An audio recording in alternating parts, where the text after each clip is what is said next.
পুহ মাহৰ 20 তাৰিখ আছিল। কুঁৱলীয়ে আৱৰা এটা নিশা। যতীন আৰু ৰবীন দুই বন্ধু। সিহঁতৰ চিনাকি বহু পুৰণি। সিহঁতৰ ঘৰ তিনিচুকীয়াৰ এখন গাঁৱত। সিহঁতে কোৱা মতে গাঁওখন তেনেই পিছপৰা।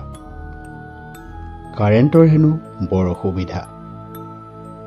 ওচৰৰ চুবুৰীয়াৰ মতে ঠাইডোখৰ বৰ এটা ভাল নহয়।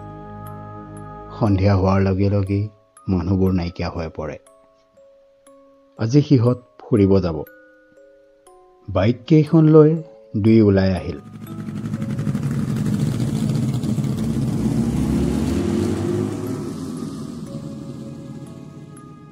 দিনটো ইফালে সিফালে ঘূৰি সিহঁত ঘৰলৈ যাবলৈ ওলাল। ঠাণ্ডা দিন, তাতে সোনকালেই এন্ধাৰ হৈ পৰে। সময় সম্ভৱ সন্ধিয়া 6 মান বাজিছিল। চাৰিওফালে কেৱল ঘন কুঁৱলী আৱৰি আছিল। সেই ঘন ডাঠ কুঁৱলীৰ মাজেৰে সিহঁত আগবাঢ়ি আছিল।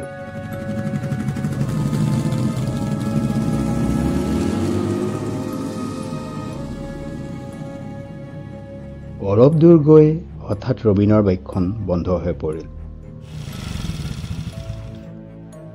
ৰবীনৰ বাইকখন বন্ধ হৈ পৰাত যতীনেও বাইকখন ৰাখি ৰবীনৰ বাইকখন ঠিক কৰাত লাগিল।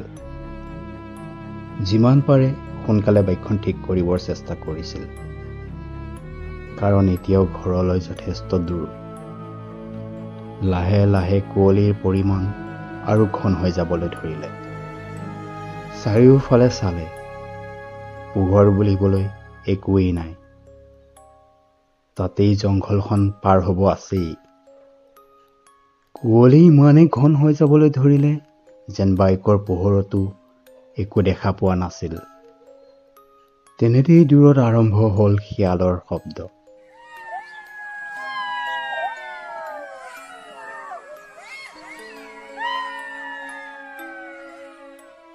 শিয়ালৰ সেই মাতে দুয়োৰে গাৰ নোম যেন শিয়ৰাই দিছিল। ভয় লাগিছিল যদিও সিহঁতৰ উপায় নাছিল। ঠাণ্ডাত কঁপি কঁপি দুয়ো বাইকখন ঠিক কৰি আছিল। এনেকুৱা লাগিছিল যেন সিহঁতৰ পিছফালে কোনোবা দৌৰি গ'ল। সমানে ভয়ত দুয়ো ঘূৰি চালে। কুঁৱলীৰ বাবে একো ধৰিব নোৱাৰিলে। যতীনে ৰবীনক কৈ উঠিল, আজি তই মোৰ লগতেই বল, বাইকখন ৰাতিপুৱা লৈ যামহি। ঠাইডোখৰ কিবা ভাল লগা নাই। এইবুলি যতীনে ৰবীনক কৈ উঠিল। ৰবীনেও শেষবাৰৰ বাবে বাইকখন ষ্টাৰ্ট দিব চেষ্টা কৰিলে।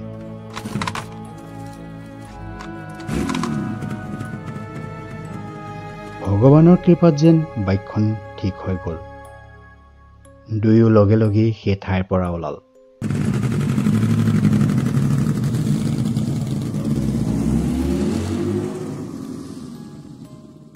অলপ দূৰ গৈ ইজনে সিজনক নেদেখা হৈ থাকিল।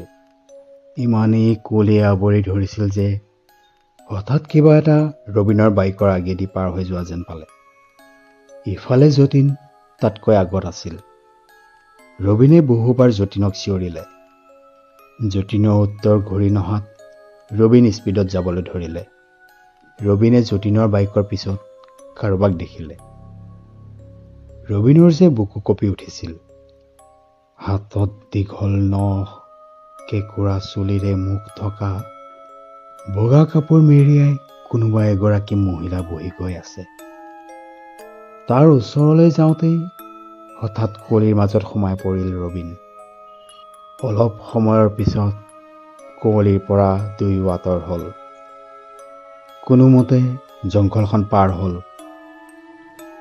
অলপ দূৰ গৈয়ে ঘৰৰ পদূলিৰ ওচৰ পালেগৈ। ৰবীনে তেতিয়া যতীনক কথাবোৰ ক'লে। সেইদিনা নিশাটো তেনেকৈয়ে পাৰ হ'ল।